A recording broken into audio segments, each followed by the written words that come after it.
La reprise économique varie selon les pays d'Afrique subsaharienne. Ces dernières années ont été très difficiles pour les pays exportateurs de pétrole tels que l'Angola et le Nigeria, à cause de la chute marquée du prix du pétrole en 2014.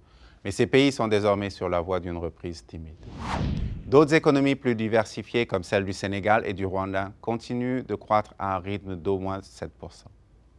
Selon nos estimations, la croissance de l'Afrique subsaharienne dans son ensemble devrait passer de 2,7% en 2017 à 3,1% en 2018 et puis continuer à accélérer par la suite. De nombreux domaines requièrent un suivi particulier. L'un des risques externes les plus marqués réside dans le durcissement plus rapide que prévu des conditions financières internationales au moment où les États-Unis normalisent leur politique monétaire. Les coûts à l'emprunt commencent à augmenter déjà et certaines monnaies de la région s'affaiblissent. Si cette tendance se poursuit, l'accès au financement externe pourrait s'avérer difficile. De plus, une escalade des tensions commerciales pourrait menacer la croissance de la région. La période d'incertitude actuelle requiert une calibration rigoureuse des politiques macroéconomiques.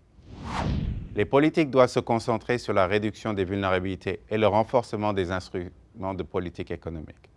Le niveau élevé de la dette publique et du service de la dette constitue un des défis les plus inquiétants aujourd'hui. Pour les pays exportateurs de pétrole, la dette publique a augmenté de façon significative suite à la chute du cours du pétrole en 2014. Et bien qu'il y ait eu des progrès importants en termes d'ajustement budgétaire, il faudra aller plus loin pour augmenter les revenus et moins compter sur les coupes budgétaires. Les politiques devront aussi soutenir davantage la diversification économique afin de réduire la dépendance à un seul secteur. Dans les autres pays, la dette publique a augmenté malgré une croissance rapide. La plupart de ces pays se sont endettés pour financer leurs plans de développement et d'infrastructures et doivent maintenant générer suffisamment de revenus pour repayer cette dette.